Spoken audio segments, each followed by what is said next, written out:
Welcome in to an emergency JMU Sports News podcast. Curt Cignetti is reportedly leaving JMU to take the same position, the head coaching position for Indiana. So he will lead their football program. Pete Thamel of ESPN was the first to report that they're finalizing a deal. I guess there's like a 1% chance, right? You never know. Could be some weird thing at the table. But typically with multiple reports like this, he'll be leaving for Indiana. So we figured we'd have a quick little lunch break from work podcast. Yeah, I was cutting up my cucumbers for lunch as this news broke. Literally, I was slicing and I get a text from Bennett. It's official. He's gone. I cried a little bit. It went into the blue cheese, made it a little salty. You know how it goes. But I think the last emergency podcast we had was when they hired Curt Cignetti. We don't have emergency podcasts often. I think that's fair to say.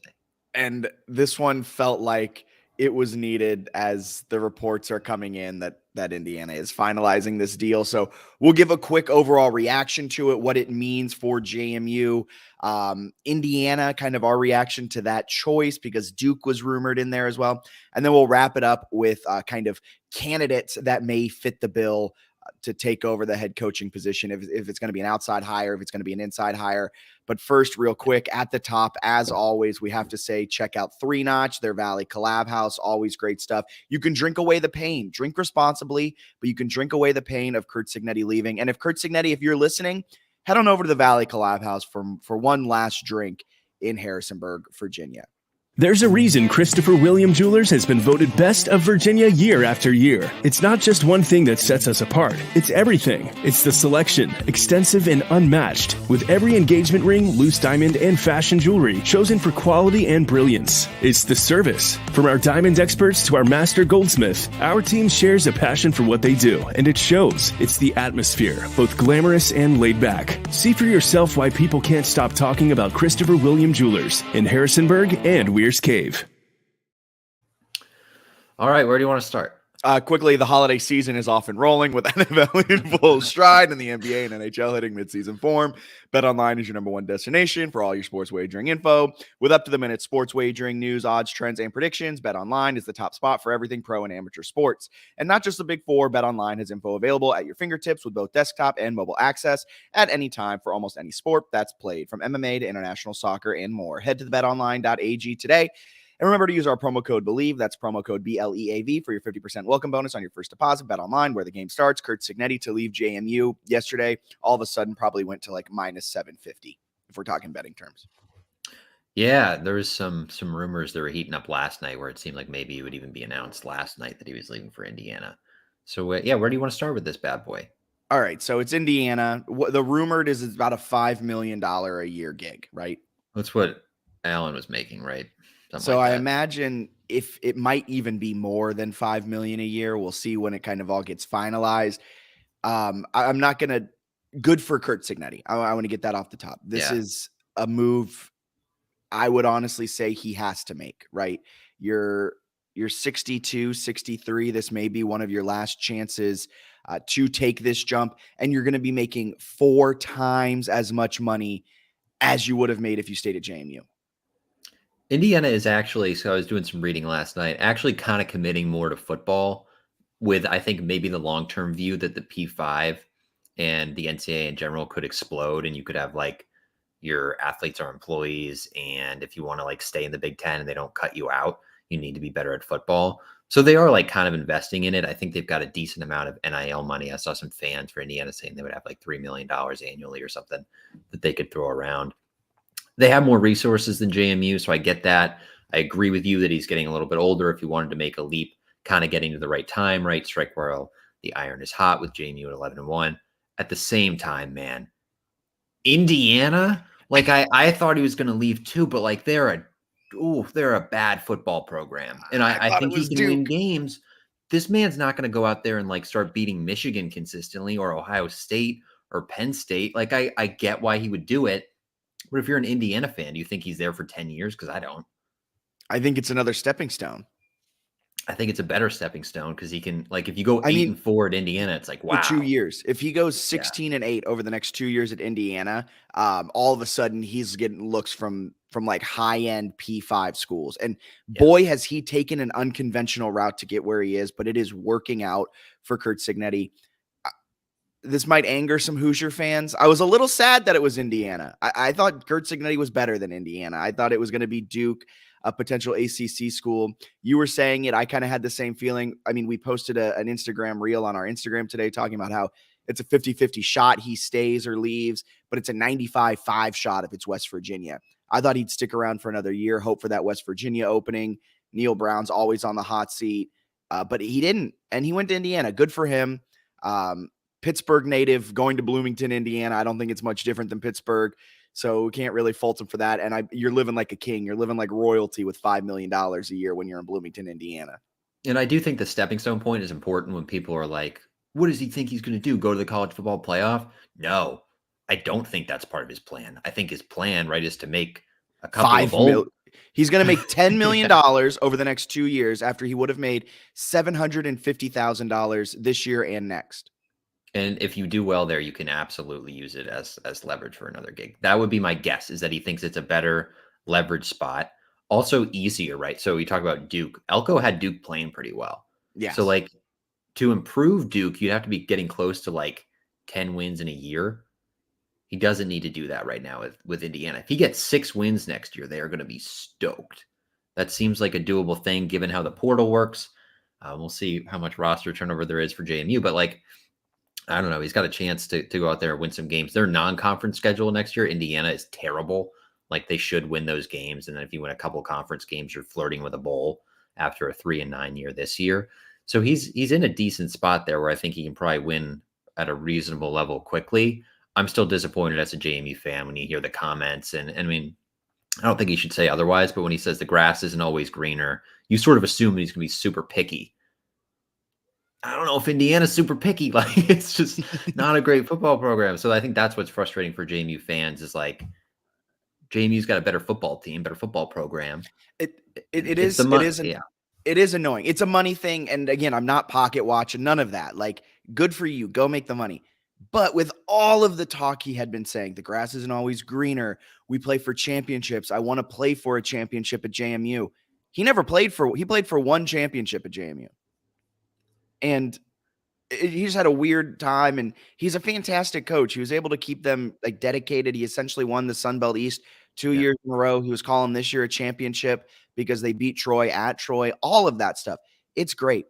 But if he wants to play for championships, if he wants to play in the college football playoff, JMU gives him a much, much better route to the college football playoff than Indiana does in the next 3 to 5 years. I think that's where truly he was thinking long-term, I want to get to like one of the bigger programs in the country. And he thinks Indiana's an easier place to make the leap, which I think makes sense. The other thing too, I've seen a lot of people say JMU has a clear path to the college football playoff next year. That's true. The path is clear.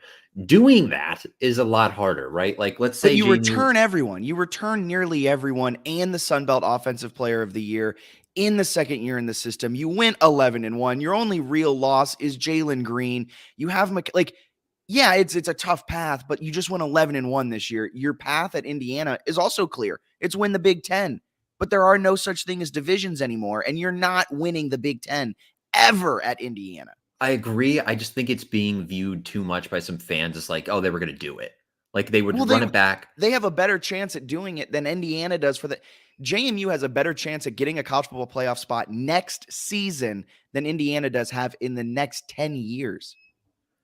Possibly, or at least in the near future. I just think that he views it as like if they go 9-3 next year and have a good team, but they have worse one possession score luck, that's JMU I'm talking about, then people are going to view Cignetti like they had a downgrade. And maybe if you're a Power 5, you're less interested in the 9-3 guy than you are the guy who had him 11-1 ranked. So I think for a stepping stone reason, it actually makes a lot of sense.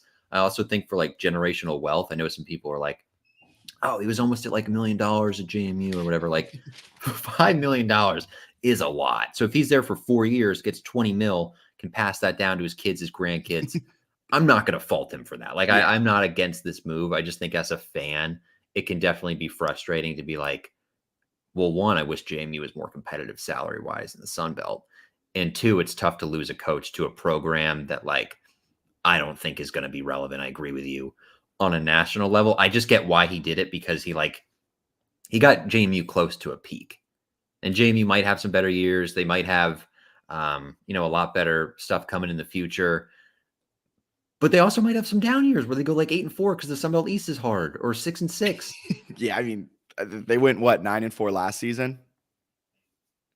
8-4, whatever they went last. Like you 8-3. went Yeah, it's tough. And then sorry, just 8-3, and so like you could have that again next year. And we all viewed last year as we should as like a successful year, but that's not getting you anything. And I think we've been speculating this a lot, is that his end goal is West Virginia.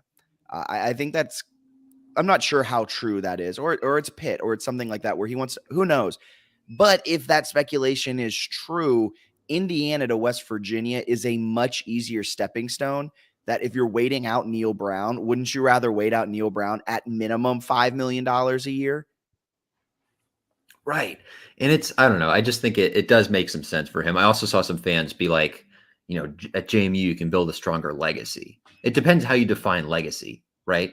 So I think like, he has a pretty good legacy at Indiana where he loses 3 or 4 games for the next 5 years. You're a god in Indiana because they've never had football success. And you just made $20 million for your family. That is some family legacy right there. Much better than a bunch of people in Harrisonburg, Virginia loving you. that's Like, what I was and going to say. Like, why does he care about like JMU specific legacy if he could like provide generational wealth for his grandkids? Like, wouldn't that be more important to almost everyone? Like, if somebody offered you, I don't know, 5 to 10 times your salary to do the same job, most people would take it, even if they had like a really fun work situation. I would take it, right? I think you'd take, like, anyone would reasonably take that. especially at his age, like we all talk about like his age being a thing that would have kept him here. It also is something that like could leave him here. Like you only have to do this for another 5 to 10. He wants to coach until he's 75, but like in theory, you stick around at Indiana for 5 years. You have a couple winning seasons in there. Maybe 3 of them are winning of the next 5. 20 mil in your pocket after taxes. Let's call it 10 mil. Boom, bam, wham. You're set for the rest of your life, and your kids are set. And it's a cruel business, a very cruel business. Where if JMU ran with Curt Cignetti and went 6-6, 6-6, 6-6, people want the dude fired. They wanted him fired after the FCS loss against Sam Houston State. Get out of here. Like JMU fans turned on him like that in year 2.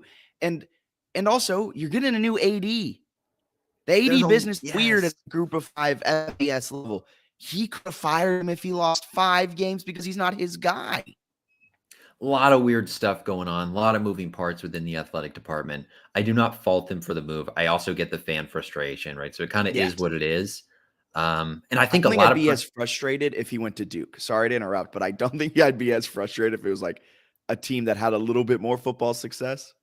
It's all, yeah, I think that's what bothers me a little bit is just some of like pairing that with the quotes where it's like the grass isn't always greener. It's like, I don't know if you can go better than 8-4 at Indiana. Like, that's clearly a money play, which what's he supposed to say, right? It's kind of a hard his quote spot. Yesterday, really, like his quote was like, you got to pick up the phone, but it's not always about the money. And it's like, this is clearly about the money, right?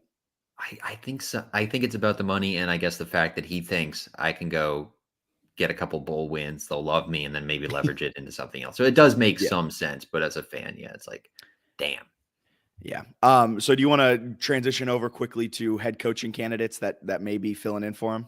Yeah, got a quick article up that I wrote last night and put that up today with some head coaching candidates of who they might have, so they can go internal. They could go internal. I'm a big fan of internal. I want internal. I will. Okay, so I'm going to list 3 internal names, and then I'll just have you explain. Can I guess who they are? Yeah, go ahead. Brian Haynes, Mike Shanahan, and Tino Sinceri. Those are the 3 internal names. Go ahead. Give me your thoughts on why they should stay internal. I think they should stay internal because to me, this is a spot in JMU football history. Maybe I'm overreacting, but if Cignetti leaves, you may have a big thing in roster turnover. You change a lot. You might change your identity, all of these things. I think if you stay internal, you have a better shot at keeping a large portion of your recruiting class that's coming in, and you have a good chance of keeping a lot of the guys on the roster, namely Jalen Walker, Aiden Fisher, Mikel Kamara, Jordan McLeod, Reggie. I think Reggie's graduate, Elijah Surratt. Like these big time players we just came to love can easily leave and go to Indiana and follow Cignetti, or go to another school, a potential Power 5 school. But if you keep it internal, you try to keep that coaching staff together, because we were talking last podcast about how great this coaching staff is. I think I posed the question to you about, would you rather lose Cignetti and keep the coaching staff, or lose the coaching staff and keep Cignetti? And I believe we both kind of said, in a perfect world, would much rather keep the coaching staff if Cignetti left. And I think that you have a all right chance of doing that if you do an internal hire. Yes, I think the one thing that's really important, because fans get this confused a lot, where they're like, I hope they bring in a new guy, but keep the staff. That's not how anything works. Like that's No, you cannot. This staff, if you don't internally hire, will most likely. And I will say Mike Shanahan and Bryant Haynes, the fantastic defensive coordinator and the fantastic offensive coordinator, both of which I think would be great hires if you brought them up internally, have been with Cignetti since his Division II days at IUP. So like he brings guys with him. Robo, the offensive line coach, has been with him at like he comes with them. Quickly here, we have Brad B, IU grad here, searched Curt Cignetti, and you guys popped up. What are some pros and cons? We'll quickly go over it. Pros. He's a fantastic program builder. He knows how to hire good coaches. He's more of a CEO type. He's going to really identify good talent, both coaching wise and student wise. It seems like a QB whisperer almost. Maybe that's Mike Shanahan too, and that kind of dual punch. All of that. Cons is that he's old. He's a little conservative. He likes to turtle, all of that stuff, in-game stuff. But I mean, he's built program after program, and he has a track record of success. I think this is a home run hire for Indiana. Great hire. Yeah, I hope you like first down runs, but I think not after the bye week, baby. That's true. But okay, so coaching candidates, I think it's Shanahan. In my mind, I think it goes Shanahan, Haynes, and I don't think Sinceri will get a look. I think it would QB be the head coach. I'm not going to say it's malpractice. I think it would be stunning to go like into next year being like, we think we can make the college football playoff, and our new head coach has only ever been a quarterback's coach. I can't see that happening. Here's a take, and let's workshop it. I have 15 minutes before my lunch break's over, but Sinceri promote Bryant Haynes, the defensive coordinator. And this probably won't ever happen, but you promote Bryant Haynes, you get Pat Kuntz to be defensive coordinator, and Shanahan goes with Cignetti, and Tino Sinceri becomes OC. I could see that. I think I would have Haynes as my 1 and then Shanahan as my 2. But I think you can kind of go either way with those two in terms of if you're going internal. Yeah, if you go with Shanahan, right, I think Sinceri going to OC is certainly a possibility. And then, so Tyler has a question here. Knowing how great Jeff Bourne is, do you think he could have seen this coming? What do you think the interim will be for the bowl game? Some rumors that maybe Cignetti will even coach the bowl game. I don't know. For the seeing it coming, he's got a list at all times. I'm very sure. Him, the consulting firm they use, this is not like an unexpected move. They're very prepared. I would think they would have a hire like within a week. Another emergency pod will be coming. It's going to be quick. It's going to be really quick just because you got early signing day on December 20th. You want to retain your players, right? Also because the portal, I think, officially opens for undergrad guys. Yeah, next week, the 4th, right? So you've got to kind of move immediately because you'd like to retain your roster. And if you don't retain your roster, you need the new guy to start also going in the portal and grabbing some dudes. Yeah, I will say, Daniel said this on Twitter, but thank goodness this happened while Jeff Bourne is here. What a lasting impact you can have on this program. But also a unique situation, right? Where the new coach will coach his first football game with an AD who didn't hire him. So it's going to be it's going to be a crazy few months. Whoa. Okay, so some outside candidates. You've been nose to the grindstone figuring out some outside candidates. Yeah. Hit me with some outside candidates. Here's my funniest one first, just for entertainment value, as some fans Mike are probably Houston stressed during this time. I saw some Mike Houston stuff. Brandon Staley. former JMU DC. Let's say the Chargers fire him on Monday and we hire him the same day. How about that? That's also a perfect. I like that one because it allowed me to make a stay tuned for Monday joke in the article. But okay, that one's not going to happen. A few names that I think would be big time outside. Bob Chesney at Holy Cross is a stud. Was toward the end, I think, with Syracuse. So coaching an FCS team right now, he's led them to a 28-4 record in league games. He's also won a bunch of games at the D2 and D3 level, so kind of similar to Cignetti, but then also similar to Mike Houston, right, where that path of success at multiple levels. I think he'd be a great hire. I don't know if he makes the most sense, given that like he's going to be coaching a Power 5 soon, so you might have Bob Chesney for 2024. You guys win 10 games, and then he does the same thing again. Another one who I think deserves a ton of love, Joe Harasimiak, Rutgers defensive coordinator, former Maine head coach who overlapped with JMU during the CAFCS days, led them to a 10-win season, Maine that is, in 2018 as the head coach. Then he left because Maine has essentially no resources for football, became a Minnesota assistant. He's now the DC at Rutgers and has done a really nice job with them. They play some good defense. Both those guys, pretty young. I think Harasimiak's like 37 and Chesney might be early to mid 40s. So you've got young guys who I think have great potential to be Power 5 head coaches one day, could recruit well. They've proven they can win as head coaches. So I think there's some value there. Whereas Shanahan and Haynes and Sinceri obviously have not had a bunch of winning head coaching records. So those are a couple. And then a few I threw out that were just sort of interesting names. Willie Simmons at Florida A&M. He's 64 and 24 as head coach at Prairie View A&M and Florida A&M. Done a lot of good stuff with them. Jerry Mack is a Tennessee running back coach who is a big-time recruiter. He was the head coach at North Carolina Central from 2014 to 2017 and went 31 and 15. So works for a P5 program, good recruiter, has head coaching experience. Interesting. Drew Mehringer gets mentioned every time JMU has an opening because he was the co-offensive coordinator in 2014. Young guy who now is the Oregon tight ends coach. Wouldn't expect him to be like the favorite or anything, but he always seems to sort of get his name in the mix. Yeah. And I threw Jay Hill in there on my list, the former Weber State head coach, now the DC at BYU. I think he spent his entire coaching career in Utah. So I don't expect this to happen because if you're trying to like kill recruiting in Virginia and North Carolina and the East Coast, and you have somebody who like eats, sleeps, breathes like Utah in the West Coast, I'm not sure that makes the most sense, but won a ton of games there and is a very good coach. So those are some names. And then I threw Staley as a joke. Brian Steinspring always gets mentioned. He's the head coach now at Roanoke College. I don't think that's a real possibility, but it's almost a guarantee that a former player will float his name at some point here in the next 2 days. Yeah. Isaac Steer asked, does Cignetti take his coordinators and QB with him? He can, but it all depends on what the hiring here at JMU does, because they can promote, the coordinators can stay. Right. It's more so kind of a dual thing of what Cignetti wants to do and then what the new coach wants to do who is coming in. So stay tuned for that. I also don't know how the McLeod stuff works because I know some Indiana fans are asking about like the actual quarterback position. He's transferred a lot. Like, I don't know if he's out of potential transfers by now. Someone responded that when your coach leaves, you get a free year transfer. That's not a thing. That's like they used to be. I was looking this up yesterday, and the NCAA has a very specific thing that says that's not a free waiver. Okay. So you can, maybe if there's like a coach thing and a mental health thing that you could put to, I don't know. The waiver process is confusing, but I don't think it's one where you get a free, I can transfer in addition to a one-time transfer because my coach leaves. Yeah. So before we get up on out of here, I want you to give me a percentage chance of it being an outside hire or an internal promotion. Gosh, that's a good question.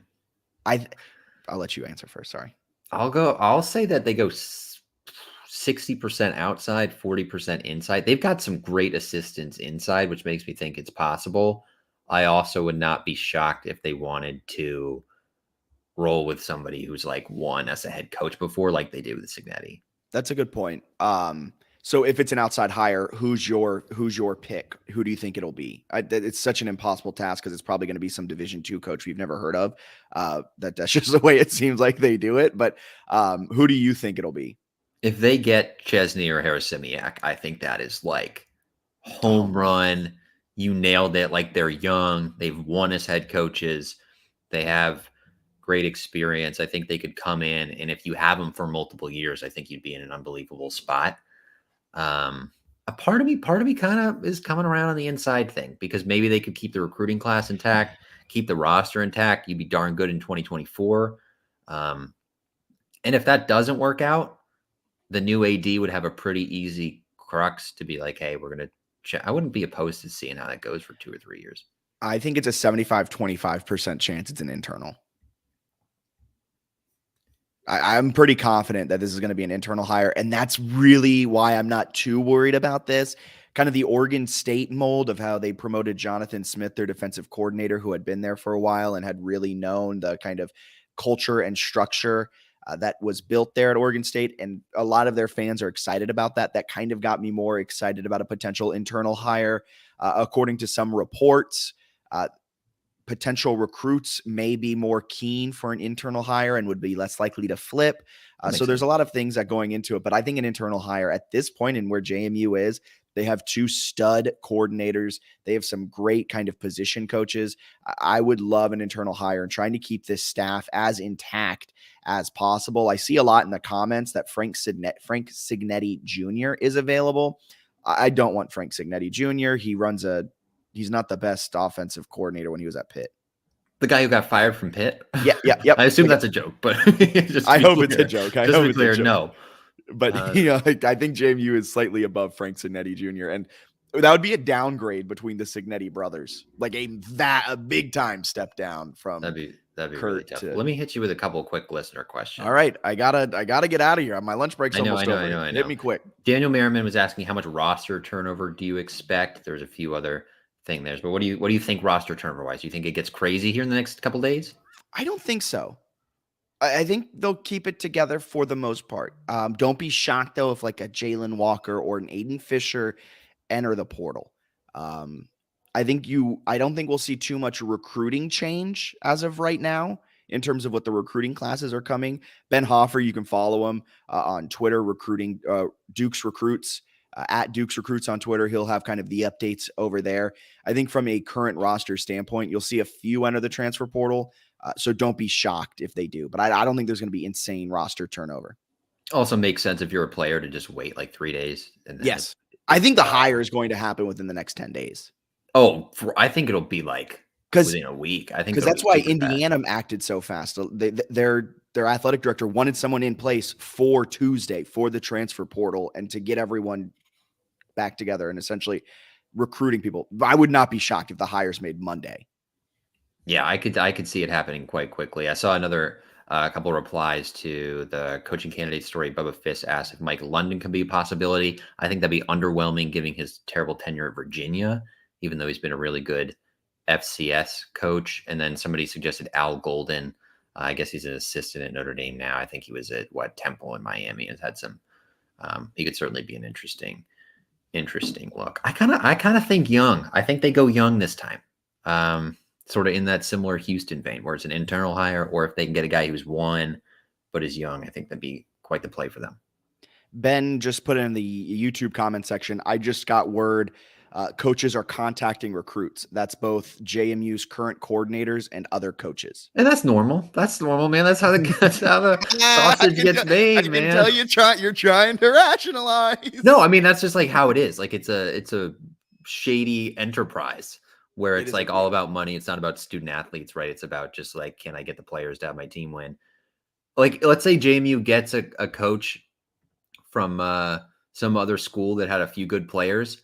The coach is going to try to steal them and bring them to JMU, and we're all going to be like, smart move. This guy knows what he's doing. So I don't know. I'm not going to get that mad about that. JMU, whoever becomes the head coach, is probably going to try to steal some people. And if it's an internal hire, I think they lock in the class pretty well, do some stuff, and then go grab some transfers. I did find, quick last note here, at least for me, I found it hilarious that an Indiana player entering the portal posted today that he got an offer from JMU and then had to clarify that he received it previously. But only posted it today. I found that hilarious because Indiana fans were sort of in a funk there for a second. Do you think Travell Mullen transfers back to Indiana? That would be something if Mullen went back to Indiana. I'm going to be bummed if they lose some of the key guys on the roster. But like, I don't know. They've gone through this before, right? They've gone through it multiple times over the last decade and been pretty successful. Can I say a really pessimistic take before we get up on out of here? Yes. It feels like they've hit a home run hire with Withers into Houston, into Cignetti. Really feels like the time for just a whiff is coming. And I don't think this program can afford a whiff right now. That'd be tough. But also good thing that they've hit a home run with their last 3 hires. Gun to your head. Who's the coach? Bryant Haynes. Haynes makes a lot of sense to me. And then if they could keep Sunseri and or Shanahan with Haynes, that'd be very, very cool.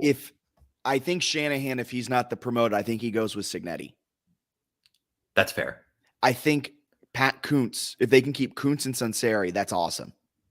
The staff is great if they could hang on to some of the staff.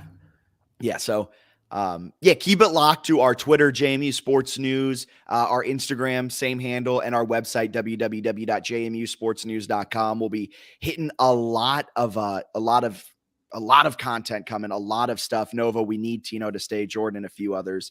Guy, that's true. Tino Cincinnati has been a QB whisperer, and his impact has been massive. So keep it locked to all of the social feeds. This has been the JMU Sports News Emergency Pod presented by Bet Online. A lot of stuff is going to be happening in the next 72 hours. Stay tuned for Monday because I think we'll have I think we'll have a coach hire here very shortly. So Bennett, thanks for jumping on this emergency pod. It was fun. Great emergency pod. See you soon. We might have another one here soon.